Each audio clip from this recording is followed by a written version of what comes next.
Hello everyone, welcome to education studies. ਅੱਜ ਦਾ जो सैशन है ये ਉਸੇ सीरीज़ का तीसरा पार्ट है जिस दे विच आपां लुइसेंट दे टॉप 400 क्वेश्चन नूं डिस्कस कर रहे हैं और आपां किहड़ा सबजैक्ट स्टार्ट किया होया पॉलिटी। ओके, एंड दे विच आपां सारे ही इंपॉर्टेंट MCQ कर रहे हैं, वो वाले जिहड़े कि पिछले सालों दे विच एग्जाम दे विच वार-वार पूछे गए हैं। ओके, तो इसलिए अगर पॉलिटी तुहाडे एग्जाम का पार्ट है तो तुहाडे लई ये वाले सारे ही सैशन बहुत ज़्यादा इंपॉर्टेंट है। एंड ये 2 पार्ट पहला आ चुके हैं, जेडे भी स्टूडेंट्स ने नहीं देखे होंगे डिस्क्रिप्शन च तुहानूं इहदा लिंक मिल जाएगा, इत्थों तुसीं देख लेना। ओके, एंड अज आपां डे 3 करांगे, राइट। और आपां जिहड़े MCQ करदे आ उहदे विच आपां सारे इंपॉर्टेंट फैक्ट्स नूं भी डिस्कस कर लईदा आ, किस लई, ताकि वो वाले क्वेश्चनस दे नाल रिलेटेड जिन्नी भी एक्सट्रा जानकारी है वो भी तुहानूं मिल सके। ऑलराइट, तो इसलिए ये वाले सैशनस तुसीं मिस नहीं करने। और आपां फिर स्टार्ट करांगे अज दे फर्स्ट क्वेश्चन तो। अगर तुहानूं इहदी PDF चाहिए होएगी तो टैलीग्राम का जो लिंक है वो भी तुहानूं मिल जाएगा, ग्रुप नूं ज्वाइन कर लेना। एजुकेशन स्टडीज़ के नाम के उपर ही लिंक मिलेगा टैलीग्राम का, उत्थे तुहानूं सारियां ही PDF मिल जांदियां। ओके, तो फर्स्ट क्वेश्चन देखते हैं। An accused of an offence can not be compelled to be a witness against himself, which article of Indian constitution provides for this. इस दे विच आपां नूं की पुछिआ कि एक ऐदा दा परसन जिन्हों की दोषी मन्निया जा रहा है पर हाले तक उनका दोष प्रूफ नहीं होया हैगा, ठीक है। आपां उन्होंने कंपैल नहीं कर सकते, यानी कि मजबूर नहीं कर सकते कि वो अपने खिलाफ गवाही देवे कि हाँ जी ये वाला गुना मैं किया है, ठीक है। तो आपां नूं पूछा गया किहड़े आर्टिकल दे विच इस बारे गल की गई है। आर्टिकल हो जाएगा 20, ठीक है। और ये जिहड़ा 20 आर्टिकल है ये अपने फंडामेंटल राइट्स दे विच बोलिया गया। आपां पिछले 2 सैशनस दे विच फंडामेंटल राइट नूं काफ़ी अच्छे तरह डिस्कस किया है, राइट। और इससे 20 आर्टिकल दे विच बोलिया गया है कि आपां किसी भी परसन नूं मजबूर नहीं कर सकते कि अपने खिलाफ गवाही देवे, राइट। हुण देखो ये क्यों किया गया, ताकि हर किसी परसन नूं ना बराबर दा न्याय मिल सके, है ना। और अदालत दे विच फेयर ट्रायल करवाए जा सकन, क्योंकि अगर मान लो बंदे नूं पहले ही तुसीं मजबूर कर दिता और उन्हें अपना गुनाह कबूल कर लिया किसी मजबूरी दे वस, तो फिर अदालत दे विच की ट्रायल चलने हैं, है ना। तो उनका तो फैसला डायरैक्ट ही आ जाएगा और चाहे हो सकता है कि वह बंदा इनोसेंट ही होवे। इस वास्ते प्रॉपर तरीके दे नाल ट्रायल चलाए जा सकन फेयर वे दे विच, इसे करके आर्टिकल 20 नूं लिआंदा गया सीगा। और ये जो आर्टिकल है ना इहदा प्रावधान आपां अमेरिका दे कॉन्स्टिट्यूशन तो लिया। अमेरिका दे कॉन्स्टिट्यूशन दे विच एक 5वीं अमेंडमेंट हुई सी जिस दो कि आपां ये वाला प्रावधान लिया है, ठीक है। Next question, right to education to all children between the age of 6 to 14 years is. अपने जो कॉन्स्टिट्यूशन दे विच एक सिक्ख्या का अधिकार दिता गया है किहड़े बच्चों नूं 6 तो लैके 14 साल के बच्चों नूं, ठीक है। आपां दसना है एक किन्ना दे विच शामिल होएगा नीचे दित्तियां विचों। आंसर है ये भी रहेगा अपना एक फंडामेंटल राइट, ठीक है। और ये वाला जो आर्टिकल है ना इनू ना 86वें नंबर की जो सोध की गई सी 2002 दे विच, उदों इनू शामिल किया गया सीगा। और किहड़ा आर्टिकल प्रॉपर है 21A आर्टिकल है जो कि इस दे विच गल करदा है कि 6 तो 14 साल के जिन्ने भी बच्चे है उन्होंने मुफ्त दे विच सिक्ख्या देनी है, और एक की है जरूरी सिक्ख्या देनी है, कंपलसरी एजुकेशन देनी है, ठीक है। और एक ही मन्निया गया कि उन्होंने संविधानक अधिकार है कि उन्होंने सिक्ख्या प्रोवाइड की जाए। Alright, question number 3, which of the following fundamental rights is not available to foreign citizens. केड़ा ऐदा दा फंडामेंटल राइट है जो कि फॉरेन यानी कि विदेशी जिहड़े नागरिक है उन्हां दे उपर लागू नहीं हुंदा इंडिया दे विच। Answer is right to freedom of expression, ठीक है। देखो अपने जिन्ने भी फंडामेंटल राइट है ना इन्हां दे विचों कुछ ऐदां दे राइट है जो कि सिर्फ और सिर्फ भारतीय लोगों नूं दिते गए हैं, और कुछ ऐदां दे हैगे हैं जिहड़े कि भारतीय और विदेशी दोनों नूं ही मिलते हैं, ठीक है। तो इहदे विच जिहड़े जिहड़े आर्टिकल अपने कल्ले भारतीयों नूं ही दिते गए हैं वो है आर्टिकल 15, 16, 19, 29 एंड 30, ठीक है। ये सिर्फ उन्होंने ही मिलणगे जो कि भारत के नागरिक है। और इस दे नाल जिहड़े आर्टिकल 14, 20, 21, 21A, 22, 23, 24, 25, 26, 27, 28 ये सारे ही इदां दे आर्टिकल है जो कि हर किसी नूं मिलणगे, चाहे वो विदेशी है चाहे वो इंडियन है। जिवें जिवें आपां क्वेश्चनस करांगे तो तुहानूं इन्हां आर्टिकल के बारे दे विच भी डिटेल मिलती जाएगी। ओके, तो देखते हैं question number 4, which of the following subjects comes under the common jurisdiction of the supreme court and the high court.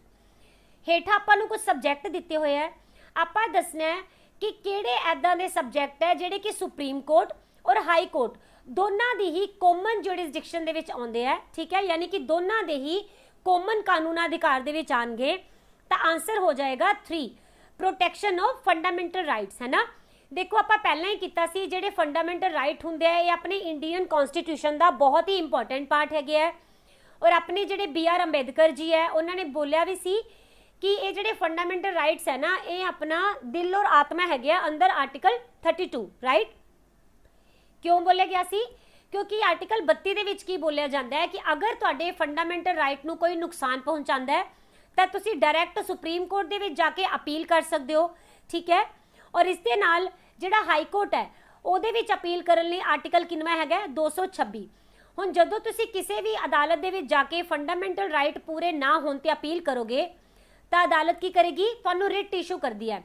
एंदे बच्चे आप काफ़ी सारा डिटेल दे विच कीता होया लास्ट लैक्चर दे विच, आप सिर्फ इत्थे नाम डिस्कस कर लैने आ। 5 तरह दी रिट हुंदियां जिहड़ियां कि अदालत वल्लों दित्तियां जांदियां। पहली हो जाएगी habeas corpus, mandamus, prohibition, then certiorari और क्वा वारंटो, ठीक है। इन्हां बारे डिटेल तुहानूं लास्ट सैशन च मिलेगी, उत्थों देख लेना। ये सारियां ही रिट के आधार के उपर अपने जिहड़े फंडामेंटल राइट है उन्हां दी रखिया करदियां हाई कोर्ट भी और सुप्रीम कोर्ट भी, ठीक है। Question number 5, which amendment to the constitution inserted a new article 21A providing right to education in the constitution. अपने संविधान दे विच किहड़ी सोध की गई जिस तो बाद कि आर्टिकल 21A नूं शामिल किया गया और इस दे विच बोलिया गया कि जिहड़ा सिक्ख्या का अधिकार है ना इनू असीं शामिल करन लगे हाँ, ओके। तो इसका आंसर की हो जाएगा आर्टिकल 86, है ना, सॉरी अमेंडमेंट 86, राइट। जिवें मैं तुहानूं हुणे ही दस्सिया कि जिहड़ी 86 नंबर की अमेंडमेंट है ये 2002 दे विच आई सी। इहदे विच 21A आर्टिकल नूं शामिल किया गया सी और बोलिया गया सी कि 6 तो 14 साल के सारे ही बच्चों नूं फ्री दे विच एजुकेशन दी जाएगी और कंपलसरी एजुकेशन दी जाएगी, ये इन्हां दा अधिकार है। Question number 6, right to equality finds a place in the constitution under. इत्थे आपां नूं पुछया गया है कि किहड़ा आर्टिकल है जो कि राइट टू इक्वैलिटी के बारे दे विच गल करदा है, यानी कि समानता के अधिकार के बारे विच गल करदा है।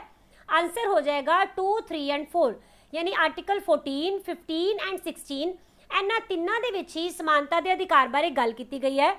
अगर आप देखते हैं आर्टिकल 14 तो इस दे विच की बोलिया गया है इक्वैलिटी बिफोर लॉ, यानी कि जिहड़ा कानून है ना उनकी नज़रां दे विच सारे ही इंसान बराबर है, सारे ही नागरिक बराबर है और हर एक नागरिक नूं इक्वल प्रोटैक्शन मिलेगी लॉ दे विच, ओके। यानी कि जिन्ने भी अपने इत्थे देश के नागरिक है सारे ही कानून की नज़र दे विच समान ने। हुण आपां गल कर रहे हैं आर्टिकल नंबर 15, राइट। ਇਹਦੇ ਵਿੱਚ ਗੱਲ ਕੀਤੀ गई है कि जाति के आधार पर, धर्म के आधार पर, लिंग के आधार पर या फिर जन्म के स्थान के आधार पर किसी भी आधार के उपर किसी के नाल कोई भी डिस्क्रिमिनेशन नहीं किया जाएगा, यानी कि वितकरा नहीं किया जाएगा, सारे के सारे ही इंसान बराबर होंगे।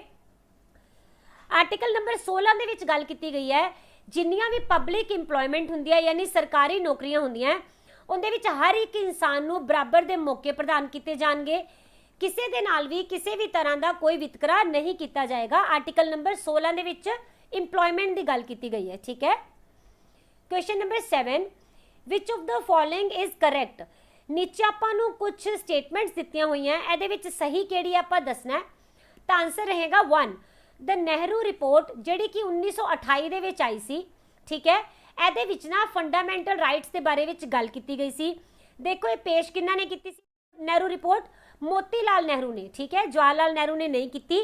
इन्होंने जो रिपोर्ट पेश की तो ये इन्होंने मेन तो गल की कि इंडिया नूं ना डोमीनियन स्टेटस मिलना चाहिए, यानी कि साडे इंडिया दे विच कानून और सारा कुछ अधिकार सरकार का अधिकार साडे हत्थां विच दिता जाए और ये ब्रिटिश गवर्नमेंट का नहीं होना चाहिए, है ना।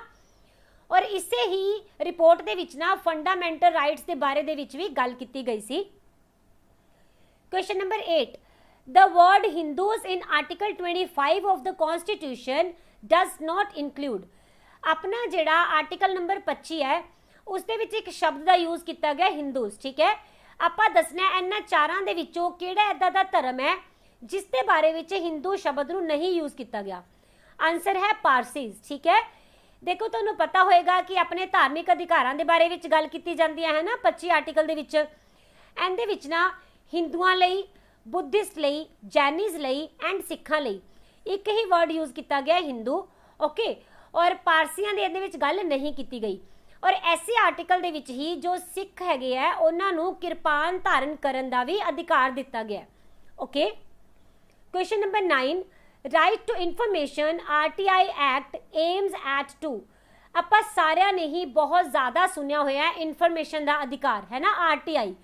ये पूछा गया है कि इनका एम की है, इनका मंतव की है।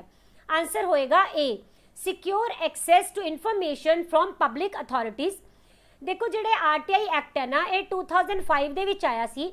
ਇਹਦੇ ਵਿੱਚ ਕੀ ਬੋਲਿਆ ਗਿਆ ਕਿ ਜਿੰਨੇ ਵੀ ਇੰਡੀਅਨ ਸਿਟੀਜ਼ਨਸ ਹੈ ਇਹ ਸਰਕਾਰੀ ਦਫ਼ਤਰਾਂ ਔਰ ਅਦਾਰਿਆਂ ਤੋਂ, ਚਾਹੇ ਉਹ ਰਾਜ ਸਰਕਾਰ ਦੇ ਹੈ ਚਾਹੇ ਉਹ ਫਿਰ ਆਪਣੀ ਸੈਂਟਰ ਗਵਰਨਮੈਂਟ ਦੇ ਹੈ, ਉਹਨਾਂ ਤੋਂ ਕੋਈ ਵੀ ਜਾਣਕਾਰੀ ਪ੍ਰਾਪਤ ਕਰ ਸਕਦੇ ਹੈ।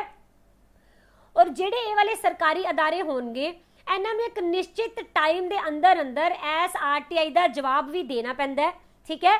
ਔਰ ਇਹਦੇ ਨਾਲ ਆਪਣੇ ਕਾਫੀ ਸਾਰੇ ਹੱਕ ਜਿਹੜੇ ਹੈਗੇ ਸੁਰੱਖਿਅਤ ਹੁੰਦੇ ਨੇ, ਰਾਈਟ। ਔਰ ਆਪਾਂ ਨੂੰ ਪਤਾ ਚੱਲਦਾ ਹੈ ਕਿ ਜੋ ਸਰਕਾਰ ਹੈ ਉਹ ਕਿੱਦਾਂ ਦੇ ਕੰਮ ਕਰ ਰਹੀ ਹੈ। Question number 10, right to information is necessary in India because. हुणे हुणे आपां गल कीती जानकारी दे अधिकार दी, इन्फॉर्मेशन दे राइट दी, तो ये बोलिया गया है कि जरूरी क्यों है इंडिया दे विच। आंसर हो जाएगा 1, 2 एंड 3, ठीक है। देखो increase peoples participation in administration. हुण जदों आपां सरकारी अदारियां तो जानकारी प्राप्त कर सकांगे तो इहदे नाल जिहड़ी अपनी भागीदारी हैगी है अपने आप ही वधेगी उस एडमिनिस्ट्रेशन दे विच। उस तो बाद जिहड़ी एडमिनिस्ट्रेशन है ना वो जवाबदेह हो सकेगी लोगों के लिए। तो इस दे नाल की होएगा, जदों उन्हां नूं पता होएगा कि सानूं जवाब देना पै सकदा है जनता नूं, तो फिर वो वधिया काम करन दी कोशिश करनगे, घपले घट करनगे, है ना। इस तो बाद जिहड़ी एडमिनिस्ट्रेशन है वो होर भी ज़्यादा इनोवेटिव हो पाएगी, वधिया काम करन दी कोशिश करेगी ताकि वो जिहड़ी अपनी छवि है वो लोगों दे विच अच्छी बना सकन, ठीक है। Next question, in the Indian Constitution the right to equality is granted by 5th article, they are। देखो भारत दे संविधान दे विच ना समानता दे अधिकार दी गल कीती गई है, ठीक है। 5 आर्टिकल है जिन्हां दे बारे विच गल कीती गई, तो ये 5 आर्टिकल केड़े केड़े होणगे। आंसर है 14 तो लैके 18 तक जिन्ने भी आर्टिकल है ये सारे ही ना समानता दे अधिकार दी गल करदे आ। आपां एक एक करके देख लैंदे आ। जिवें कि आर्टिकल 14 किंदे बारे गल करदा है, इक्वैलिटी बिफोर लॉ, यानी कि जिहड़ी स्टेट है, मैं तुहानूं पहलां भी दस्सिया सी जदों आपां पॉलिटी पढ़दे हां तां अपने कॉन्स्टिट्यूशन दे विच जदों भी स्टेट वर्ड आएगा तां ओह इंडिया दे लई होएगा, ओके। तां जिहड़ी स्टेट है ना वो किसी भी इंसान नूं कानूनी बराबरी देण तो इनकार नहीं कर सकदी। कानून दे नज़र दे विच सारे ही जिहड़े नागरिक है बराबर होणगे। इस तो बाद आ जांदा है आर्टिकल 15, ठीक है।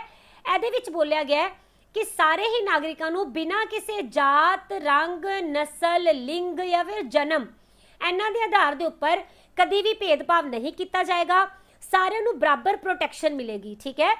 आर्टिकल 16 दे विच गल कीती गई है कि जिन्नियां भी पब्लिक इंप्लॉयमेंट है, सरकारी नौकरियां है, उन्हां दे विच बिना किसी भेदभाव के सारे ही परसन अपनी योग्यता के आधार के उपर अगर वो क्वालीफाई होंदे है, यानी कि जिन्नी योग्यता रखी गई है मिनीमम, अगर उन्होंने उन्नी पढ़ाई की हुई है तो फिर वो इहदे लई अपलाई कर सकते हैं, ठीक है। दैन आर्टिकल आ जाता है 17, बहुत ही ज़्यादा इंपॉर्टेंट है। इहदे विच ना गल की गई है कि अनटचेबिलिटी नूं खत्म किया जाएगा। और बहुत बार ये वाला क्वेश्चन 99% आता हुंदा, तो इहनूं याद रख लेना, आर्टिकल 17, ओके। इहदे विच की बोलिया गया है कि पहल की हुंदा सी, कुछ एक जातियां हुंदियां सी जिन्हां नूं ना नीवीं जाति मन्निया जांदा सी और उन्हां दे नाल बहुत ही बुरा सलूक किया जांदा सी, ठीक है। उन्हां दे हत्थ दा पानी भी नहीं पीता जांदा सी। पर देखो ये कितनी गलत गल है, रब ने सारे ही लोगों नूं बराबर बनाया है, इसलिए आपां कुछ भी नहीं हुंदे कि आपां किसी नूं कहिए कि कोई नीवीं जाति नाल संबंध रखदा है ना। तो इसलिए उन्हां दे वल्लों गलत शब्द भी वरते जांदे सी। इन्हां दे अगेंस्ट ही लिआंदा गया आर्टिकल 17, जिस दे विच कि इस बुरी रीत नूं, इस कुरीति नूं खत्म किया जा सके। ते जे कोई अनटचेबिलिटी नूं फॉलो करदा है तो फिर उन्होंने ना अज की डेट दे विच जो कानून है उनके राही सज़ा भी दी जाती है, ठीक है। और ये बहुत अच्छा आर्टिकल है। हुण गल करते हैं आर्टिकल 18। देखो इहदे विच गल की गई है अबॉलिशन ऑफ टाइटल्स, यानी कि पहला की हुंदा सी टाइटल के आधार के उपर ना लोगों को आंकिया जाता सी, जिवें कि किसी नूं सर की उपाधि मिल गई, किसी नूं नाइटहुड की उपाधि मिल गई, है ना। तो इन्हां दे नाल की हुंदा सी हर एक बंदा ना अपने नाल जिन्नू उपाधि मिली हुंदी सी आपदे नाम के अगे वाला टाइटल लगा लैंदा सी। ਤਾਂ ਇਹਦੇ ਨਾਲ ਫਿਰ ਗਵਰਨਮੈਂਟ ਨੂੰ ਕੀ ਲੱਗਿਆ ਕਿ ਇਹਦੇ ਨਾਲ ਵੀ ਨਾ ਭੇਦਭਾਵ ਆ ਰਿਹਾ, ਯਾਨੀ ਕਿ ਬਾਕੀ ਲੋਕ ਆਪਦੇ ਆਪ ਨੂੰ ਨੀਵਾਂ ਮਹਿਸੂਸ ਕਰਦੇ ਨੇ। ਤਾਂ ਇਸ ਲਈ ਫਿਰ ਸਾਰੇ ਦੇ ਸਾਰੇ ਹੀ ਇਹ ਵਾਲੇ ਟਾਈਟਲ ਜੋ ਕਿ ਕਿਸੇ ਵੀ ਵਿਦੇਸ਼ੀ ਦੇਸ਼ ਤੋਂ ਲਏ ਹੋਣਗੇ ਆਪਣੇ ਇੰਡੀਅਨਸ ਨੇ, ਉਹਨਾਂ ਨੂੰ ਖਤਮ ਕਰ ਦਿੱਤਾ ਗਿਆ। ਸਿਰਫ ਇਹਦੇ ਵਿੱਚ ਨਾ 2 ਟਾਈਟਲ ਰੱਖੇ ਗਏ, ਕਿਹੜੇ ਇੱਕ ਤਾਂ ਮਿਲਟਰੀ ਦੇ ਜਿਹੜੇ ਪਰਸੋਨਲਸ ਹੁੰਦੇ ਆ, ਜਿਵੇਂ ਕਿ ਕਰਨਲ ਬੋਲਿਆ ਜਾਂਦਾ ਹੈ ਨਾ, ਤਾਂ ਇਹ ਵਾਲੇ ਜਿਹੜੇ ਟਾਈਟਲ ਹੈ ਇਹਨਾਂ ਨੂੰ ਖਤਮ ਨਹੀਂ ਕੀਤਾ ਗਿਆ, ਇਹਨਾਂ ਨੂੰ ਲਗਾਇਆ ਜਾ ਸਕਦਾ ਹੈ। ਦੂਸਰੇ ਜਿਹੜੇ ਐਜੂਕੇਸ਼ਨਲ ਟਾਈਟਲ ਹੁੰਦੇ ਆ, ਜਿਵੇਂ ਕਿ ਅਗਰ ਕੋਈ ਡਾਕਟਰ ਹੈ ਤਾਂ ਆਪਾਂ ਡਾਕਟਰ ਲਗਾਉਂਦੇ ਆ, ਹੈ ਨਾ, PhD ਹੋਏਗਾ ਤਾਂ ਆਪਣੇ ਨਾਮ ਦੇ ਅੱਗੇ PhD ਅੱਗੋਂ ਆਪਣਾ ਨਾਮ ਰੱਖ ਸਕਦਾ ਹੈ, ਯਾਨੀ ਕਿ ਇਹ ਵਾਲੇ ਟਾਈਟਲਸ ਨੂੰ ਮਾਨਤਾ ਮਿਲੀ ਹੋਈ ਹੈ। ਬਾਕੀ ਜਿਹੜੇ ਟਾਈਟਲ ਕਿਸੇ ਵੀ ਤਰ੍ਹਾਂ ਦਾ ਹੀਨ ਭਾਵਨਾ ਨੂੰ ਜਨਮ ਦਿੰਦੇ ਆ, ਉਹਨਾਂ ਸਾਰਿਆਂ ਨੂੰ ਹੀ ਖਤਮ ਕੀਤਾ ਗਿਆ, ਠੀਕ ਹੈ, ਔਰ ਸਾਰੇ ਲੋਕਾਂ ਨੂੰ ਬਰਾਬਰ ਦਾ ਅਧਿਕਾਰ ਦਿੱਤਾ ਗਿਆ। ਹਾਂਜੀ, next question, which article says no child below the age of 14 years shall be employed to work in any factory or mine or engaged in any other hazardous employment? ਕਿਹੜਾ ਆਰਟੀਕਲ ਹੈ ਜਿਸ ਦੇ ਵਿੱਚ ਬੋਲਿਆ ਗਿਆ ਹੈ ਕਿ 14 ਸਾਲ ਤੋਂ ਘੱਟ ਉਮਰ ਦੇ ਜਿੰਨੇ ਵੀ ਬੱਚੇ ਹੁੰਦੇ ਆ ਉਹਨਾਂ ਨੂੰ ਨਾ ਤਾਂ ਫੈਕਟਰੀ ਵਿੱਚ ਕੰਮ ਕਰਨ ਦਿੱਤਾ ਜਾ ਸਕਦਾ, ਨਾ ਹੀ ਕਿਸੇ ਮਾਈਨ ਵਿੱਚ ਕੰਮ ਕਰਵਾਉਣਾ ਹੈ, ਔਰ ਨਾ ਹੀ ਉਹਨਾਂ ਨੂੰ ਐਦਾਂ ਦੇ ਕਿਸੇ ਕੰਮ ਦੇ ਵਿੱਚ ਲਗਾਉਣਾ ਹੈ ਜਿਸ ਦੇ ਵਿੱਚ ਕਿ ਜਾਨ ਦਾ ਖਤਰਾ ਹੋਵੇ, ਠੀਕ ਹੈ। ਤਾਂ ਆਨਸਰ ਹੋ ਜਾਏਗਾ ਆਰਟੀਕਲ 24। 24 ਨੰਬਰ ਆਰਟੀਕਲ ਦੇ ਵਿੱਚ ਇਹੀ ਗੱਲ ਕੀਤੀ ਗਈ ਹੈ ਕਿ ਬੱਚਿਆਂ ਨੂੰ ਆਪਾਂ ਇਹੋ ਜਿਹੀ ਕਿਸੇ ਵੀ ਥਾਂ ਦੇ ਉੱਪਰ ਕੰਮ ਨਹੀਂ ਕਰਵਾ ਸਕਦੇ ਜਿਨ੍ਹਾਂ ਦੀ ਉਮਰ 14 ਸਾਲ ਤੋਂ ਘੱਟ ਹੈ, ਔਰ ਉੱਥੇ ਜਾ ਕੇ ਰਿਸਕੀ ਹੋਵੇ ਕੰਮ ਕਰਨਾ, ਔਰ ਉਹਨਾਂ ਨੂੰ ਜਾਨ ਦਾ ਖਤਰਾ ਰਹੇ। Okay, 13th question, according to the National Human Rights Commission's NHRC Act 1993, who amongst the following can be the chairman? ਇੱਥੇ ਆਪਾਂ ਨੂੰ ਪੁੱਛਿਆ ਗਿਆ ਹੈ ਕਿ ਆਪਣਾ ਜਿਹੜਾ ਨੈਸ਼ਨਲ ਹਿਊਮਨ ਰਾਈਟ ਕਮਿਸ਼ਨ ਦਾ ਐਕਟ ਹੈ 1993 ਵਾਲਾ, ਉਸ ਦੇ ਅੰਡਰ ਕਿਹੜਾ ਪਰਸਨ ਹੈ ਜੋ ਕਿ ਚੇਅਰਮੈਨ ਬਣ ਸਕਦਾ ਹੈ? ਇਹ ਵਾਲਾ ਪ੍ਰਾਵਧਾਨ ਉਸ ਟਾਈਮ ਦਿੱਤਾ ਗਿਆ ਸੀ। Answer is C, only a retired chief justice of India, ਠੀਕ ਹੈ। ਜਿਹੜਾ NHRC ਹੈ ਨਾ, ਇਹਨੂੰ 12 ਅਕਤੂਬਰ 1993 ਨੂੰ ਫਾਰਮ ਕੀਤਾ ਗਿਆ ਸੀ, ਔਰ ਇਹ ਭਾਰਤ ਦੇ ਵਿੱਚ ਇਨਸਾਨੀ ਅਧਿਕਾਰਾਂ ਦੀ ਰੱਖਿਆ ਕਰਨ ਦੇ ਲਈ ਬਣਾਇਆ ਗਿਆ ਸੀ, ਜਿਵੇਂ ਕਿ ਸਾਰਿਆਂ ਨੂੰ ਜੀਣ ਦਾ ਅਧਿਕਾਰ ਹੈ, ਠੀਕ ਹੈ, ਸਮਾਨਤਾ ਦਾ ਅਧਿਕਾਰ ਹੈ, ਆਪਾਂ ਨੂੰ ਫੰਡਾਮੈਂਟਲ ਰਾਈਟ ਦਿੱਤੇ ਹੋਏ ਆ, ਰਾਈਟ, ਔਰ ਇਹਨਾਂ ਦੀ ਅਗਰ ਕੋਈ ਵੀ ਉਲੰਘਣਾ ਕਰਦਾ ਹੈ ਤੇ ਆਪਾਂ ਫਿਰ ਹਿਊਮਨ ਰਾਈਟ ਕਮਿਸ਼ਨ ਦੇ ਵਿੱਚ ਆਪਣੀ ਕੰਪਲੇਂਟ ਦੇ ਸਕਦੇ ਹਾਂ।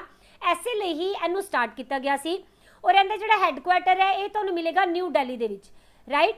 ਔਰ ਪਹਿਲਾਂ ਇਹਦੇ ਵਿੱਚ ਕੀ ਬੋਲਿਆ ਜਾਂਦਾ ਸੀ ਕਿ ਜਿਹੜਾ ਰਿਟਾਇਰ ਹੋਇਆ ਚੀਫ ਜਸਟਿਸ ਹੁੰਦੇ ਆ ਉਹੀ ਇਹਦੇ ਚੇਅਰਮੈਨ ਬਣ ਸਕਦੇ ਨੇ, ਠੀਕ ਹੈ। ਪਰ 2019 ਦੇ ਵਿੱਚ ਇਹਦੇ ਵਿੱਚ ਇੱਕ ਅਮੈਂਡਮੈਂਟ ਕੀਤੀ ਗਈ ਜਿਹਦੇ ਮੁਤਾਬਿਕ ਕੀ ਬੋਲਿਆ ਗਿਆ ਕਿ ਰਿਟਾਇਰ ਦੇ ਨਾਲ ਜਿਹੜੇ ਕਰੰਟ ਜੱਜ ਹੁੰਦੇ ਆ ਸੁਪਰੀਮ ਕੋਰਟ ਦੇ, ਇਹ ਵੀ ਐਜ਼ ਅ ਚੇਅਰਮੈਨ ਨਿਯੁਕਤ ਕੀਤੇ ਜਾ ਸਕਦੇ ਨੇ, ਠੀਕ ਹੈ। Question number 14, separation of the judiciary from the executive has been provided in which part of the constitution? ਇੱਥੇ ਆਪਾਂ ਨੂੰ ਪੁੱਛਿਆ ਗਿਆ ਕਿ ਜਿਹੜੀ ਆਪਣੀ ਦੇਸ਼ ਦੀ ਨਿਆਂਪਾਲਿਕਾ ਹੈ ਇਹਨੂੰ ਕਾਰਜਪਾਲਿਕਾ ਤੋਂ ਅਲੱਗ ਕੀਤਾ ਗਿਆ ਹੈ, ਤਾਂ ਕਿਹੜਾ ਇਦਾਂ ਦਾ ਪਾਰਟ ਹੈ ਜਿਸ ਦੇ ਵਿੱਚ ਇਸ ਬਾਰੇ ਗੱਲ ਕੀਤੀ ਗਈ ਹੈ? ਤਾਂ ਇਸ ਦਾ ਆਨਸਰ ਹੋ ਜਾਏਗਾ DPSP, ਠੀਕ ਹੈ। ਦੇਖੋ ਆਪਣੇ ਸੰਵਿਧਾਨ ਦੇ ਵਿੱਚ ਆਰਟੀਕਲ ਹੈਗਾ 50, ਇਸ ਦੇ ਵਿੱਚ ਗੱਲ ਕੀਤੀ ਜਾਂਦੀ ਹੈ ਕਿ ਜਿਹੜਾ ਸਟੇਟ ਹੈ ਨਾ ਇਹੋ ਜਿਹੇ ਕਦਮ ਚੁੱਕੇਗਾ ਜਿਹਦੇ ਨਾਲ ਨਿਆਂਪਾਲਿਕਾ ਨੂੰ ਕਾਰਜਪਾਲਿਕਾ ਤੋਂ ਯਾਨੀ ਜੁਡੀਸ਼ਰੀ ਨੂੰ ਐਗਜ਼ੀਕਿਊਟਿਵ ਤੋਂ ਅਲੱਗ ਕੀਤਾ ਜਾ ਸਕਦਾ ਹੈ, ਔਰ ਇਹ ਰਾਜ ਦੀਆਂ ਲੋਕ ਸੇਵਾਵਾਂ ਦੇ ਵਿੱਚ ਕੀਤਾ ਜਾ ਸਕੇਗਾ। Okay, question number 15, which part of the Indian Constitution deals with the directive principle of the state policy? ਆਪਣੇ ਸੰਵਿਧਾਨ ਦਾ ਕਿਹੜਾ ਭਾਗ ਹੈ ਜਿਸ ਦੇ ਵਿੱਚ ਕਿ ਡਾਇਰੈਕਟਿਵ ਪ੍ਰਿੰਸੀਪਲ ਸਟੇਟ ਪਾਲਿਸੀ ਦੇ ਬਾਰੇ ਵਿੱਚ ਗੱਲ ਕੀਤੀ ਗਈ ਹੈ? Answer is part 4। ਦੇਖੋ ਜਿਹੜਾ ਪਾਰਟ 4 ਹੈ ਇਸ ਦੇ ਵਿੱਚ DPSP ਦੀ ਧਾਰਨਾ ਮਿਲਦੀ ਹੈ, ਔਰ ਅਗਰ ਆਪਾਂ ਇਹ ਬੋਲੀਏ ਕਿ ਆਪਾਂ ਅਗਰ ਕੋਈ DPSP ਮੰਨ ਲਓ ਫੋਲੋ ਨਹੀਂ ਕਰਦੀ ਕੋਈ ਵੀ ਗਵਰਨਮੈਂਟ, ਤਾਂ ਕੀ ਆਪਾਂ ਅਦਾਲਤ ਵਿੱਚ ਜਾ ਸਕਦੇ ਹਾਂ? ਤਾਂ ਨਹੀਂ। ਜਿਹੜੇ DPSP ਹੁੰਦੇ ਆ ਇਹ ਨੌਨ ਜਸਟਿਸੇਬਲ ਹੁੰਦੇ ਆ, ਯਾਨੀ ਕਿ ਅਗਰ ਕੋਈ ਵੀ ਸਰਕਾਰ ਇਹਨਾਂ ਨੂੰ ਪੂਰਾ ਨਹੀਂ ਕਰਦੀ ਤਾਂ ਨਾਗਰਿਕ ਸੁਪਰੀਮ ਕੋਰਟ ਜਾਂ ਫਿਰ ਹਾਈ ਕੋਰਟ ਦੇ ਵਿੱਚ ਇਹਦੇ ਖਿਲਾਫ ਕਾਰਵਾਈ ਕਰਨ ਲਈ ਨਹੀਂ ਜਾ ਸਕਦੀ। ਜਦੋਂ ਕਿ ਆਪਾਂ ਗੱਲ ਕੀਤੀ ਸੀ ਜਿਹੜੇ ਫੰਡਾਮੈਂਟਲ ਰਾਈਟ ਹੁੰਦੇ ਆ ਉਹਦੇ ਵਿੱਚ ਆਪਾਂ ਆਰਟੀਕਲ 32 ਦੇ ਅਧੀਨ ਕਿੱਥੇ ਜਾ ਸਕਦੇ ਹਾਂ? ਸੁਪਰੀਮ ਕੋਰਟ ਦੇ ਵਿੱਚ, ਔਰ ਆਰਟੀਕਲ 226 ਦੇ ਅਧੀਨ ਆਪਾਂ ਇੱਥੇ ਹਾਈ ਕੋਰਟ ਦੇ ਵਿੱਚ ਵੀ ਜਾ ਸਕਦੇ ਹਾਂ, ਹੈ ਨਾ, ਔਰ ਇਹ ਆਪਣੇ ਇਹਨਾਂ ਅਧਿਕਾਰਾਂ ਦੀ ਪ੍ਰੋਟੈਕਸ਼ਨ ਕਰਦੇ ਆ। ਪਰ ਅਗਰ ਆਪਾਂ DPSP ਦੀ ਗੱਲ ਕਰਦੇ ਆ ਨਾ ਤਾਂ ਇਹ ਸਿਰਫ ਨਾ ਰਾਜ ਸਰਕਾਰਾਂ ਨੂੰ ਨਾ ਡਿਊਟੀਆਂ ਦਿੱਤੀਆਂ ਗਈਆਂ, ਹੁਣ ਇਸ ਡਿਊਟੀ ਨੂੰ ਉਹ ਨਿਭਾਉਂਦੇ ਆ ਜਾਂ ਫਿਰ ਨਹੀਂ ਨਿਭਾਉਂਦੇ ਇਹ ਉਹਨਾਂ ਦੀ ਆਪਣੀ ਮਰਜ਼ੀ ਹੁੰਦੀ ਹੈ, ਇਹਦੇ ਖਿਲਾਫ ਆਪਾਂ ਕਾਨੂੰਨ ਦਾ ਦਰਵਾਜ਼ਾ ਨਹੀਂ ਖੜਕਾ ਸਕਦੇ। Question number 16, which directive principle bears the direct impact of Gandhi's moral philosophy? ਕਿਹੜੇ ਐਦਾਂ ਦੇ ਡਾਇਰੈਕਟਿਵ ਪ੍ਰਿੰਸੀਪਲ ਨੇ ਜਿਨ੍ਹਾਂ ਦੇ ਵਿੱਚ ਕਿ ਗਾਂਧੀ ਜੀ ਦੀ ਜਿਹੜੀ ਮੋਰਲ ਫਿਲਾਸਫੀ ਹੈ ਉਹਦੇ ਬਾਰੇ ਵਿੱਚ ਪਤਾ ਚੱਲਦਾ ਹੈ।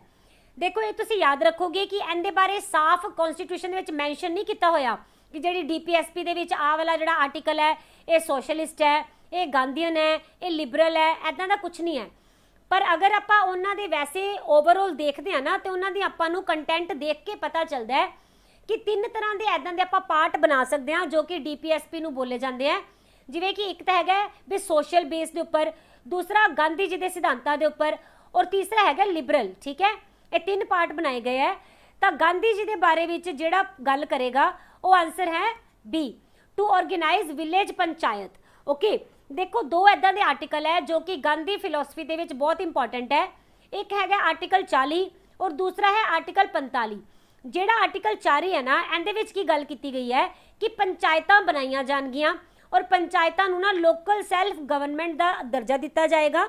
ਠੀਕ ਹੈ, ਔਰ ਇਹਨਾਂ ਨੂੰ ਜ਼ਰੂਰੀ ਪਾਵਰਸ ਦਿੱਤੀਆਂ ਜਾਣਗੀਆਂ ਜਿਨ੍ਹਾਂ ਦੇ ਨਾਲ ਆਪਣੇ ਪਿੰਡਾਂ ਦਾ ਹੀ ਵਿਕਾਸ ਕਰ ਸਕਣ। ਅਗਰ ਆਪਾਂ ਗੱਲ ਕਰਦੇ ਹਾਂ 45 ਆਰਟੀਕਲ ਦੀ, ਤਾਂ ਇਹਦੇ ਵਿੱਚ ਕੀ ਬੋਲਿਆ ਗਿਆ, ਜਿਹੜੇ ਵੀ ਵੀਕਰ ਸੈਕਸ਼ਨ ਹੈ ਯਾਨੀ ਕਿ ਕਮਜ਼ੋਰ ਵਰਗ ਦੇ ਲੋਕ ਹੁੰਦੇ ਆ ਉਹਨਾਂ ਨੂੰ ਸਿੱਖਿਆ ਦੇ ਲਈ ਮਤਲਬ 14 ਸਾਲ ਦੇ ਬੱਚਿਆਂ ਨੂੰ ਫ੍ਰੀ ਔਰ ਕੰਪਲਸਰੀ ਐਜੂਕੇਸ਼ਨ ਦਿੱਤੀ ਜਾਏਗੀ। ਠੀਕ ਹੈ, ਇਹ ਆਰਟੀਕਲ 45 ਦੇ ਵਿੱਚ ਬੋਲਿਆ ਗਿਆ ਹੈ। ਔਰ ਇਹ ਦੋ ਆਰਟੀਕਲ ਸਪੈਸ਼ਲੀ ਬੋਲੇ ਜਾਂਦੇ ਹੈ ਕਿ ਜਿਹੜੇ ਗਾਂਧੀਅਨ ਫਿਲਾਸਫੀ ਦੇ ਵਿੱਚੋਂ ਲਏ ਗਏ ਨੇ।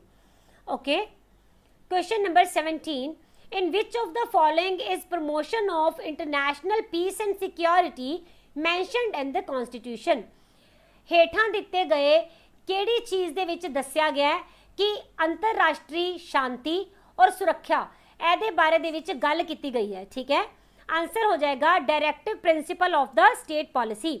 ਇਹਦੇ ਵਿੱਚ ਜਿਹੜਾ ਆਰਟੀਕਲ ਨੰਬਰ 51 ਆਉਂਦਾ ਹੈ ਉਸ ਦੇ ਵਿੱਚ ਗੱਲ ਕੀਤੀ ਗਈ ਹੈ ਕਿ ਮਤਲਬ ਸ਼ਾਂਤੀ ਔਰ ਸੁਰੱਖਿਆ ਬਣਾਏ ਰੱਖਣ ਦੇ ਵਾਸਤੇ ਜਿਹੜੀ ਆਪਣਾ ਸਟੇਟ ਹੈ ਯਾਨੀ ਇੰਡੀਆ ਇਹਦੀ ਗਵਰਨਮੈਂਟ ਕੰਮ ਕਰੇਗੀ। ਜੇਕਰ ਮੰਨ ਲਓ ਆਪਣੇ ਕਿਸੇ ਕੰਟਰੀ ਦੇ ਨਾਲ ਡਿਸਪਿਊਟ ਹੋ ਵੀ ਜਾਂਦੇ ਆ ਤਾਂ ਉਹਨਾਂ ਨੂੰ ਆਪਾਂ ਸ਼ਾਂਤੀ ਦੇ ਨਾਲ ਹੱਲ ਕਰਨਾ ਹੈ। ਇਹ ਨਹੀਂ ਹੈਗਾ ਕਿ ਆਪਾਂ ਡਾਂਗਾ ਲੈ ਕੇ ਲੜਾਈਆਂ ਕਰਨ ਤੁਰ ਪਈਏ। ਸਭ ਤੋਂ ਪਹਿਲਾਂ ਪੀਸ ਦੇ ਨਾਲ ਗੱਲ ਕੀਤੀ ਜਾਏਗੀ। ਅਗਰ ਸੋਲੂਸ਼ਨ ਨਹੀਂ ਹੁੰਦਾ ਫਿਰ ਕੁਝ ਹੋਰ ਸੋਚਿਆ ਜਾਏਗਾ। ਓਕੇ, ਇਸ ਦੇ ਨਾਲ ਜਿੰਨੀਆਂ ਵੀ ਬਾਕੀ ਕੰਟਰੀਜ਼ ਹੈ ਉਹਨਾਂ ਦੇ ਨਾਲ ਇੰਡੀਆ ਜੋ ਹੈ ਆਪਣੇ ਬਹੁਤ ਹੀ ਸਤਿਕਾਰਯੋਗ ਸੰਬੰਧ ਬਣਾ ਕੇ ਰੱਖੇਗਾ।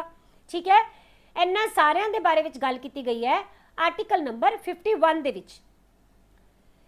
18th question, the article of the constitution which deals with DPSP ਕਿੰਨੇ ਨੰਬਰ ਤੋਂ ਲੈ ਕੇ ਕਿੰਨੇ ਨੰਬਰ ਦੇ ਜਿਹੜੇ ਆਰਟੀਕਲ ਹੈ DPSP ਯਾਨੀ ਕਿ directive principal of state policy ਬਾਰੇ ਗੱਲ ਕਰਦੇ ਹੈ।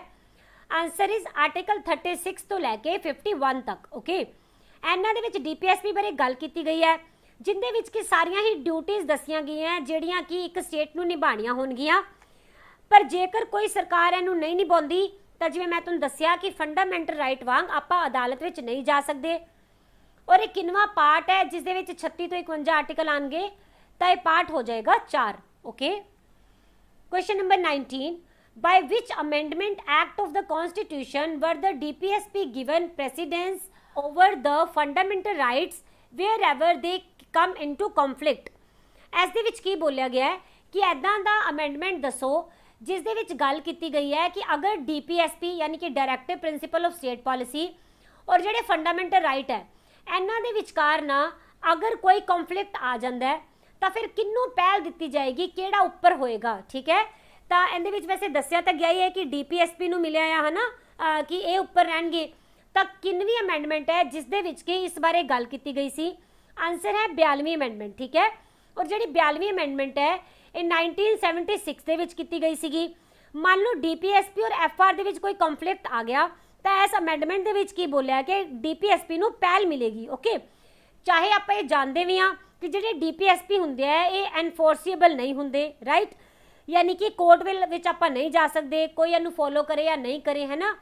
ਪਰ ਫਿਰ ਵੀ ਇਸ ਅਮੈਂਡਮੈਂਟ ਵਿੱਚ ਬੋਲਿਆ ਗਿਆ ਕਿ ਇਹਨਾਂ ਨੂੰ ਉੱਪਰ ਰੱਖਿਆ ਜਾਏਗਾ। Okay, question number 20, article 51 says the state shall endeavour to ਯਾਨੀ ਕਿ ਜਿਹੜਾ 51 ਨੰਬਰ ਦਾ ਆਰਟੀਕਲ ਹੈ ਇਹਦੇ ਵਿੱਚ ਕੀ ਗੱਲ ਕੀਤੀ ਗਈ ਹੈ, ਰਾਈਟ। ਇਹਦੇ ਵਿੱਚ ਗੱਲ ਕੀਤੀ ਗਈ ਹੈ ਆਲ, ਮਤਲਬ ਕਿ ਜਿਹੜੀ ਸਟੇਟ ਹੈ, ਜਿਹੜੀ ਭਾਰਤ ਦੀ ਸਰਕਾਰ ਹੈ, ਇਹ ਅੰਤਰਰਾਸ਼ਟਰੀ ਸ਼ਾਂਤੀ ਔਰ ਸੁਰੱਖਿਆ ਸਥਾਪਿਤ ਕਰੇਗੀ। इस दे नाल बाकी कंट्रीज़ दे नाल अपने जिहड़े मतलब रिलेशनस हैगे आ उन्हां नूं वधिया बना के रखेगी, सत्कारयोग बना के रखेगी। इस दे नाल ही अगर कोई डिस्प्यूट हो जाता है, झगड़ा पैदा हो जाता है किसी भी कंट्री दे नाल, तो उन्हां नूं सैटलमेंट किया जाएगा आर्बिट्रेशन दे नाल, यानी कि इहदे विच झगड़ियां दा निपटारा शांतिपूर्वक किया जाएगा बिना किसी झगड़े तो, यानी बिना किसी वॉर तो। Okay, question number 21, Panchayati Raj system in India laid down under. जिहड़ा पंचायती राज सिस्टम है ये अपने कॉन्स्टिट्यूशन दे विच किहड़ी जगह दे उपर रखा गया है? Answer is DPSP। मैं तुहानूं थोड़े ही देर पहला दस्सिया कि जिहड़ा आर्टिकल नंबर 40 है इस दे विच गल कीती गई है पंचायतां दे बारे विच, जिस दे अकॉर्डिंग पंचायतां नूं पावर्स मिलियां होईयां कि सैल्फ गवर्नमेंट का दर्जा इन्हां नूं मिल गया है। और पंचायतां लई अगर आपां नूं कोई पुछे किनवें नंबर की अमेंडमेंट की गई, तो 73rd नंबर की सोध की गई सी। कदों? 1992 दे विच। और ये विच ना अपने कॉन्स्टिट्यूशन दे विच एक भाग नवा लिया गया, किहड़ा? 9वें नंबर का। ओके, और इहदा नाम की है? The panchayats.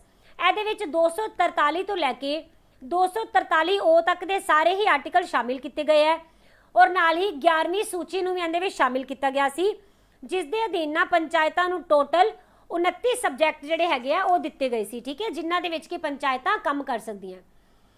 Question number 22, equal pay equal work has been ensured in the Indian constitution as one of the. किहड़ा ऐदां दा भाग है इंडियन कॉन्स्टिट्यूशन का जिस दे विच गल कीती गई है कि बराबर काम करन ते बराबर तनख्वाह दी जाएगी? Answer is DPSP। देखो इहदे विच आर्टिकल हैगा 39 और उनका पार्ट हो जाएगा D, जिस दे विच बोलिया गया है कि कोई भी परसन अगर वो बराबर काम कर रहा है तो उन्होंने दूसरे परसन के बराबर ही तनख्वाह दी जानी चाहिए है। और इनू पहली बारी कंसीडर किया गया सी किशोरी मोहन लाल बख्शी, और इन्हां दा केस होया सी किंदे नाल? यूनियन ऑफ इंडिया दे नाल। और ये 1962 दे विच केस आया सी, उस टाइम इनू कंसीडर किया गया। और जिहड़े DPSP हैगे आ इन्हां नूं हुण गवर्नमेंट मनदी है नहीं मनदी उन्हां दी मर्जी है। ऐसे करके ही तो ठेके के उपर अज भी भर्तियां कीतियां जांदियां, और अज भी 5000 की जिहड़ी तनख्वाह के उपर जिहड़े काम करते हैं लोग है ना सरकारी अदारियां दे विच, ते उससे ही सेम जो सीट के उपर एक बैठा होया जो रेगूलर वाला बंदा है वो 50,000 सैलरी लै रहा है। तो फिर इहदा मतलब की है कि DPSP दे विच बोलिया जरूर गया, पर हुण राज सरकार मन्ने नहीं मन्ने उन्हां दी विश है ना। Question 23, which of the following is not included in DPSP। हेठा दित्तिया विचों किहड़ा है जो कि DPSP दे विच शामिल नहीं किया गया? ये हो जाएगा राइट टू इन्फॉर्मेशन। ठीक है, बाकी जिहड़े तिन्ने हैगे आ DPSP दे विच शामिल किए गए हैं। अगर आप गल करते हैं राइट टू इन्फॉर्मेशन की, तो यह ना अपना फंडामेंटल राइट है जिहड़ा कि आर्टिकल 19 दे विच रखा गया है, राइट। और ये विच की बोलिया गया है कि आपां नूं स्पीच की यानी कि बोलण की आज़ादी हुंदी है, और इस दे नाल नाल आपां नूं आज़ादी हुंदी है प्रगटावा करन दी। ठीक है, ये दोनों ही आज़ादियां यानी एक्सप्रैशन की आज़ादी ये मिली आपां नूं फंडामेंटल राइट दे विच आर्टिकल नंबर 19 दे विच। ठीक है, question number 24, the DPSP is a cheque which is paid on banks convenience, who said it. किन्ना ने बोलिया सी कि जिहड़े DPSP है ना इदां दा चेक है कि जे बैंक की मर्जी होएगी ना तां ही तुहानूं पे करेगा, नहीं तो उन्हें तुहानूं पैसा नहीं देना। ठीक है, तो आंसर की हो जाएगा BR अंबेडकर। देखो इन्होंने की बोलिया सी कि DPSP जिहड़ा हैगा ना जस्ट नाम की ही धारणा हैगी है, इहदा कोई खास मतलब नहीं हैगा, क्योंकि इन्होंने पूरा करना ना करना है तो स्टेट के उपर डिपेंड करता है, राइट। तो फिर यहो जे चैक का फायदा की है कि जो बैंक का दिल नहीं किया तो उन्होंने तुहानूं देना ही नहीं है ना। इसे करके ये वाली जिहड़ी कोटेशन है ये BR अंबेडकर जी ने DPSP के लिए बोली सी। ओके, द DPSP जिहड़े हैगे है वो की हुंदे ने, कि ये जस्टिसेबल है, कि ये नॉन जस्टिसेबल है, या फिर कुछ प्रोविजन है जस्टिसेबल है कुछ नहीं हैगी। तो आंसर क्या होएगा? Non justiciable. आप काफ़ी सारे क्वेश्चन तो ये गल बार बार बोल रहे हैं कि इन्हों पूरा करना ना करना ये सरकार की अपनी मर्जी है, तुसी इहदे लई केस करन दे लई अदालत दे विच किसी भी हालत विच नहीं जा सकते। ठीक है, question number 26, the purpose of the inclusion of DPSP in the constitution is to establish. जिहड़े DPSP है हुण इन्हों देखो ना तो आप अदालत विच लैके जा सकते ना वास्ता, तो फिर इन्हों क्यों शामिल किया गया अपने कॉन्स्टिट्यूशन दे विच? कोई ना कोई तो रीजन होएगा, तो ही रीजन अपने को पूछा गया है।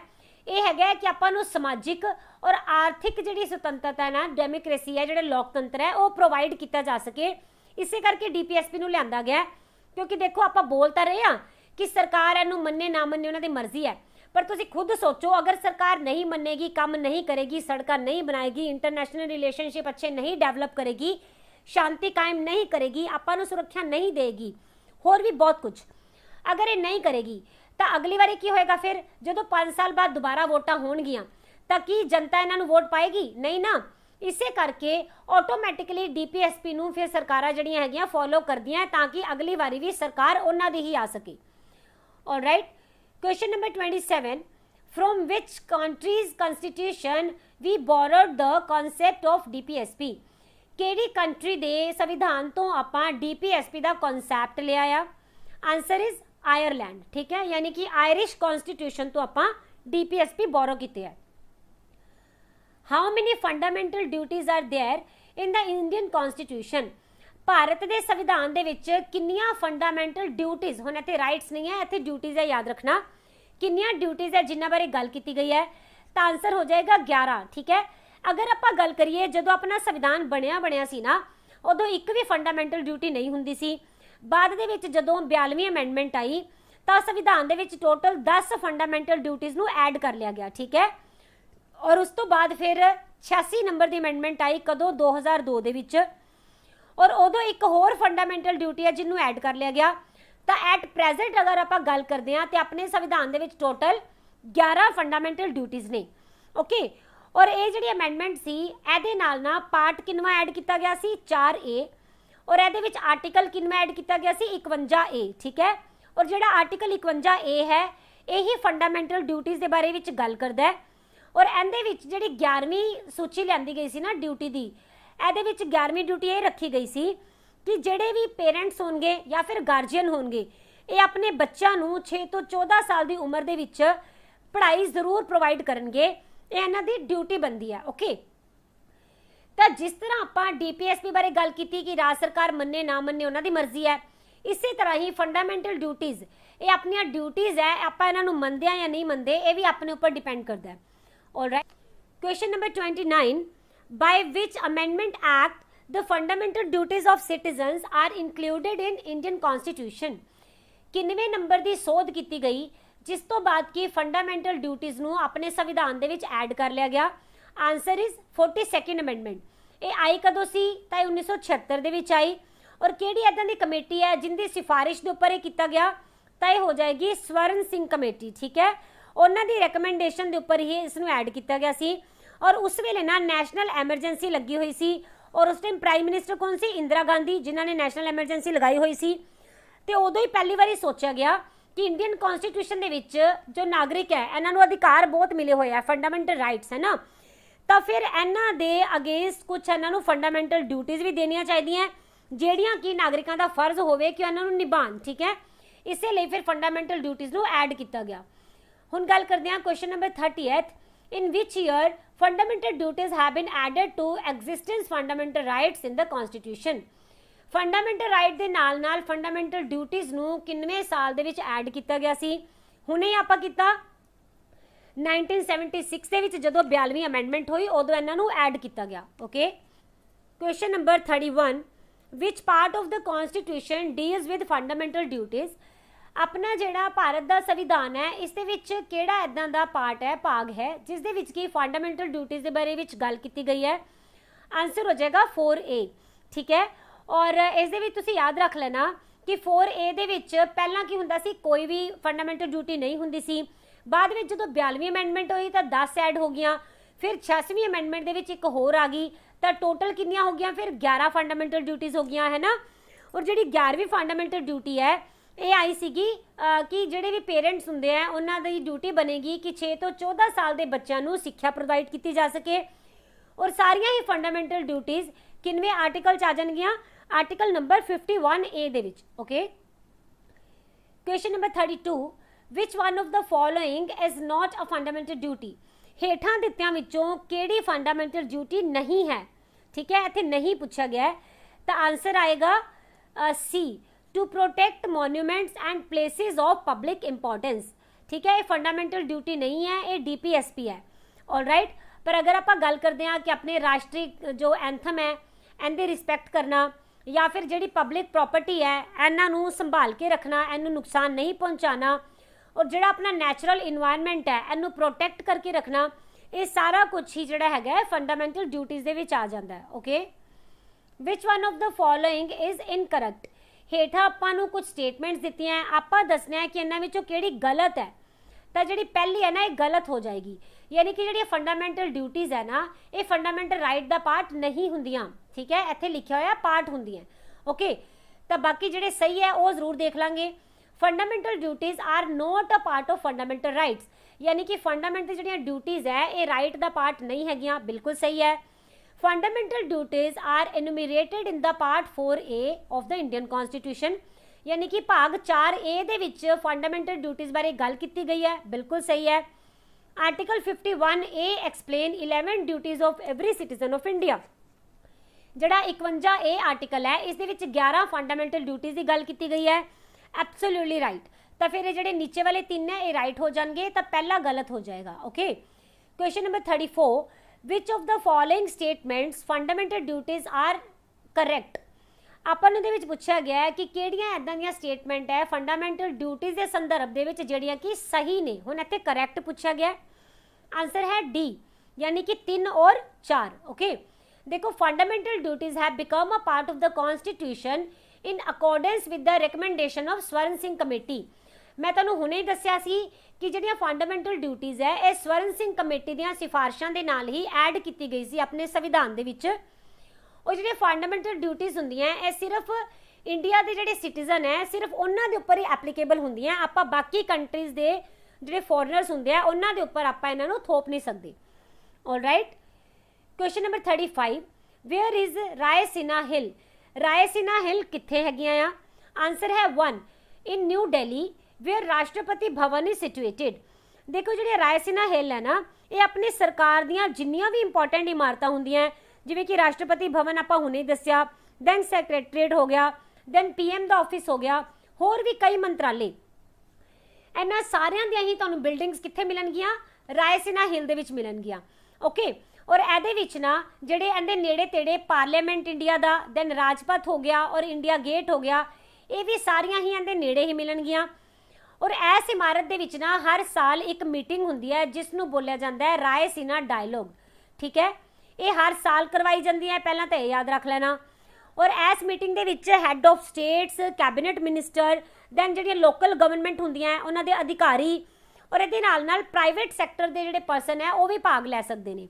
ओके, और इहदे विच ना मेनली राजनीतिक और भू आर्थिक मुद्दों के उपर चर्चा की जाती है और ये बहुत ज़्यादा इंपॉर्टेंस रखती है अपने इंडिया के कॉन्स्टिट्यूशन की फाइनैंशियल एंड जी अपनी पोलीटिकल हालत है उन्होंने सवारन दे विच। ओके, पहली बारी जो रायसीना डायलॉग है ये कदों आया सी? 2016 दे विच इहनूं आयोजन किया गया सीगा और इन्हें एक बहुपक्षी मीटिंग हुंदी है। ठीक है, question number 36, the president of India enjoys emergency powers of.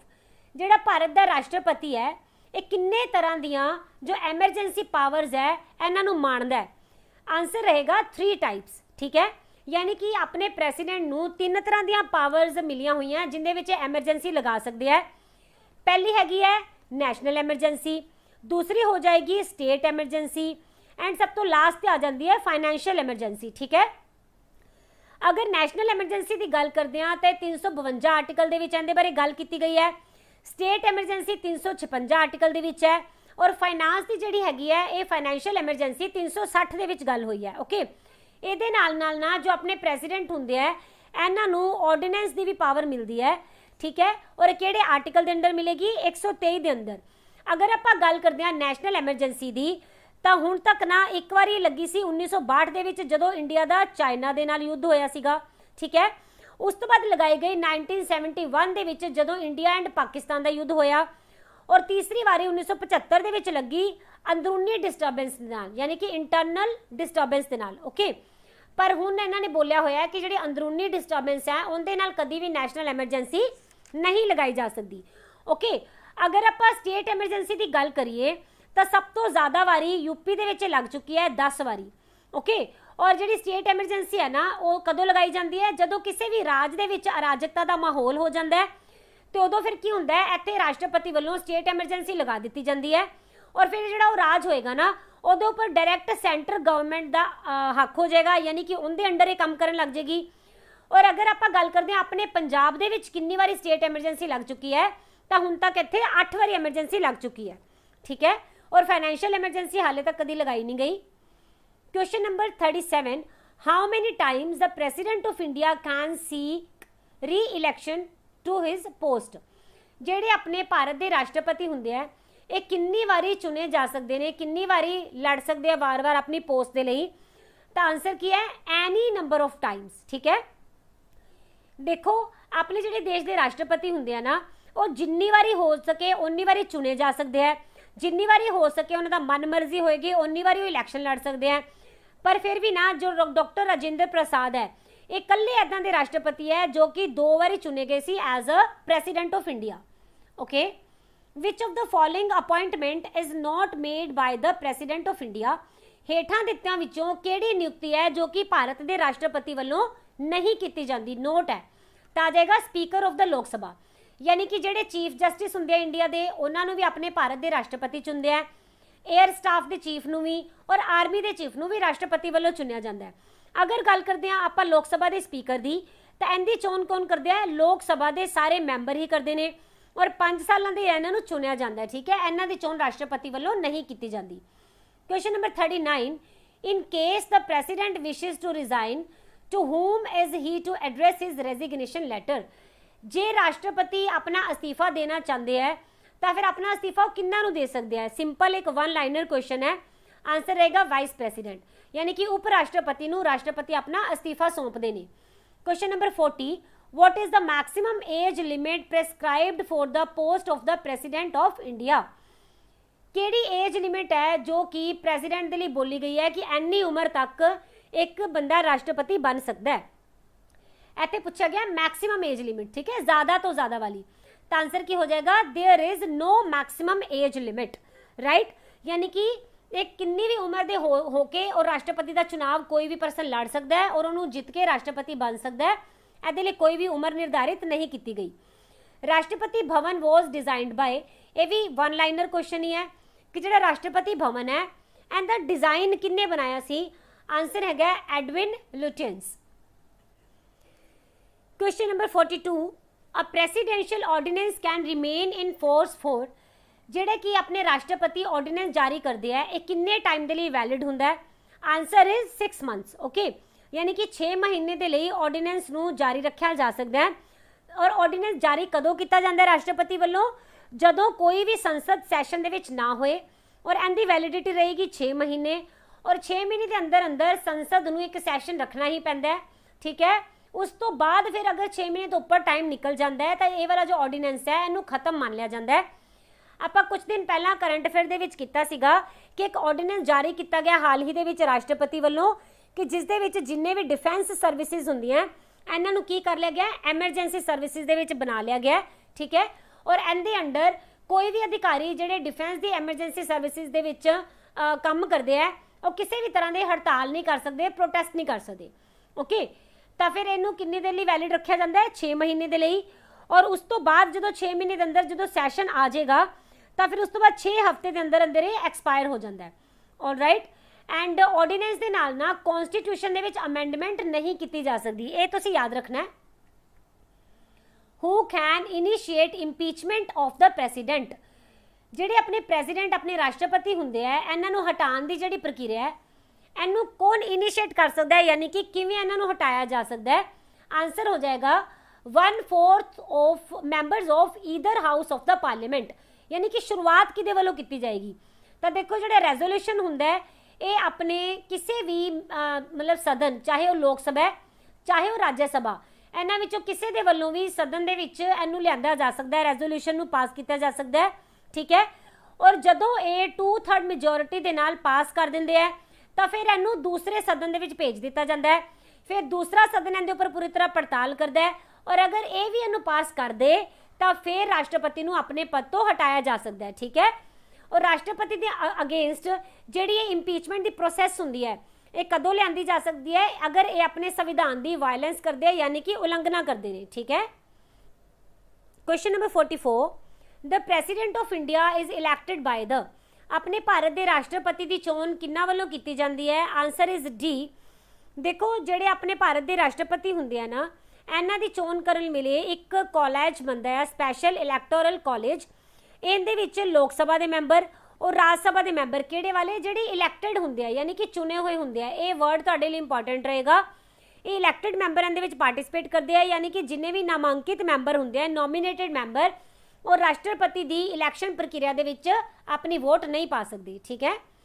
Question number 45, what is the minimum age of the election of the president? जे कोई राष्ट्रपति की चोन लड़ना चाहता है तो उनके लिए मिनिमम एज यानी घट्टो घट्ट उम्र कितनी होंगी है? तो देखो आप हुणे की कीता सीगा कि राष्ट्रपति बनने के लिए मैक्सीमम एज नहीं हैगी, यानी कि कितना भी बजुर्ग इंसान अपने देश के राष्ट्रपति का चुनाव लड़ सकता है, पर घट्टो घट्ट उम्र जरूर मैंशन हैगी है कि घट्टो घट्ट 35 साल उम्र होनी चाहिए है, तां ही आप राष्ट्रपति का इलैक्शन लड़ सकते हैं। और इसके बारे में ना आर्टिकल 58 के विच गल की गई है, ठीक है। Question number 46, which one of the following offices is held during the pleasure of the president of India? इन्हां विचों किहड़े-किहड़े ऑफिसेज है जिन्हां की राष्ट्रपति की मंजूरी तक ही कायम रखा जा सकता है, अगर राष्ट्रपति चाहन तो इन्हां नूं हटा सकते हैं? तो आंसर हो जाएगा गवर्नर्स ऑफ द स्टेट। तो इहदा मतलब की है कि जिन्ने भी राज्यों के गवर्नर होंगे हैं, जदों भी प्रेसिडेंट चाहे इन्हां नूं अपने पद तो हटा सकता है, ठीक है। यानी कि इन्हां दा ऐदा नहीं हैगा कि राष्ट्रपति ने बोलिया और ये कहन जी असीं नहीं हटना, राइट। तो प्रेसिडेंट अपनी मर्जी नाल इन्हां नूं हटा सकते हैं, फिर उदों इन्हां दी कोई भी फिक्स टेन्योर नहीं मन्नी जाएगी। Question number 47, with reference to the election of the president of India consider the following statement. हेठ आपां नूं कुछ स्टेटमेंट दित्तियां हुई हैं, इहदे विचों ना राष्ट्रपति की जदों चोण की जाती है तो उहदे लई किहड़ियां-किहड़ियां स्टेटमेंट्स सही होणगियां, ठीक है। आंसर है ओनली वन इज करेक्ट। देखो इहदे विच ना जदों भी राष्ट्रपति चुनिया जाता है तो अपना जदों नॉमीनेशन पेपर भरते हैं तो उहदे विच 50% साइन होने चाहिए हैं प्रपोजल्स दे, और 50 साइन होने चाहिए परसेंट नहीं सॉरी इन काउंटिंग, ओके, और 50 साइन होने चाहिए सेकेंडर्स दे, टोटल यानी कि 100 साइन होने चाहिए तो बंदा प्रेसिडेंट के इलैक्शन के लिए अपना नॉमीनेशन दे सकता है, नामकरण दे सकता है, ठीक है। इस तो बाद ये दूसरे नंबर पर लिखा हुआ है कि जिहड़ी मतलब सिक्योरिटी डिपॉजिट की जाती है राष्ट्रपति के इलैक्शन वेले ये 25,000 होंगी है, ये गलत है।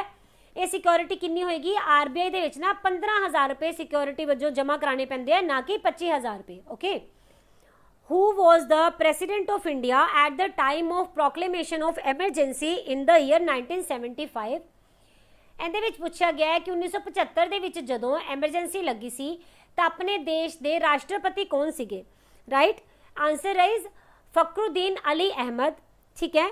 और ये वाली जो एमरजेंसी है ना ये टोटल 25 जून 1975 तो लैके और 21 मार्च 1977 तक चली सी, यानी कि इन्नी लंबी एमरजेंसी लगाई गई सी। और उस वेले फखरुद्दीन अली अहमद अपने प्रेसिडेंट होंगे सी। जस्ट वन लाइनर क्वेश्चन है ये। Question number 49, under which article of the constitution can the president of India be impeached? केड़ा आर्टिकल है जिस दे विच की अपने देश के राष्ट्रपति नूं हटाउण दी प्रक्रिया के बारे विच गल की गई है? ये भी क्वेश्चन बहुत बार पूछा जाता है। आर्टिकल है 61, ठीक है। 61 नंबर आर्टिकल दे विच सारी ही इंपीचमेंट प्रोसैस दसी गई है जो कि मैं तुहानूं पिछे करवाई है। Question number 50, the executive powers of the union is vested in whose hand? जिहड़ी अपनी यूनियन हुंदी है इहदी कार्यकारी जिहड़ी पावर है वो किन्ना दे हत्थ विच रहेगी? आंसर है प्रेसिडेंट, ठीक है। जिहड़ा आर्टिकल 52 है ना उस दे विच की बोलिया गया है कि जिहड़ा अपना प्रेसिडेंट हुंदा है ये अपने इंडिया दा फर्स्ट सिटीजन हुंदा है, ठीक है। इस दे नाल नाल अपनियां जिन्नियां भी आर्म्ड फोर्सिस है, 3 आर्म्ड फोर्सिस है, तिन्नां दा ही जिहड़ा हैड होएगा ये कौन होएगा? अपने देश के प्रेसिडेंट ही होंगे, ठीक है। तो इसलिए जिहड़ी एग्जीक्यूटिव पावर्स है वो प्रेसिडेंट के हाथ दे विच हुंदियां, पर असली शक्ति किंदे हाथ विच होएगी? प्राइम मिनिस्टर और काउंसिल ऑफ मिनिस्टर के हाथ दे विच, ठीक है। तो ये सीगे अज दे 50 क्वेश्चनस इंपॉर्टेंट पॉलिटी के सैशन जो कि लुसेंट बुक दे आपां कवर कर रहे हैं। अगर तुहानूं सैशन अच्छा लगे तो इनू शेयर जरूर कर लेना एंड लाइक कर देना। आफ्टर दैट चैनल नू सबसक्राइब कर लो एंड इस तो बाद तुहानूं एक सैशन मिलेगा, शायद मैं अज ही वो सैशन प्रोवाइड करा जिस दे विच की तुहानूं मिलेगी ओलंपिक्स के बारे में हुण तक की सारी ही नॉलेज। और अगर अज वो सैशन पूरी तरह प्रिपेयर ना हो पाया ਤਾਂ ਤੁਹਾਨੂੰ ਜਿਹੜਾ ਇੱਕ ਸੈਸ਼ਨ ਆਪਾਂ ਕਰ ਰਹੇ ਹਾਂ ਨਾ, ਜਿਸ ਦੇ ਵਿੱਚ ਆਪਾਂ ਮੰਥਲੀ ਕਰੰਟ ਅਫੇਅਰ ਕਰ ਰਹੇ ਹਾਂ ਮਾਰਚ ਦੇ ਗਿਆਨਮ ਬੁੱਕ ਦੇ, ਉਹ ਤੁਹਾਨੂੰ ਡੈਫੀਨੇਟਲੀ ਮਿਲ ਜਾਏਗਾ। ਤਾਂ ਫਿਰ ਮਿਲਦੇ ਆਪਾਂ ਨੈਕਸਟ ਸੈਸ਼ਨ ਦੇ ਵਿੱਚ। Till then take care, keep studying, bye bye.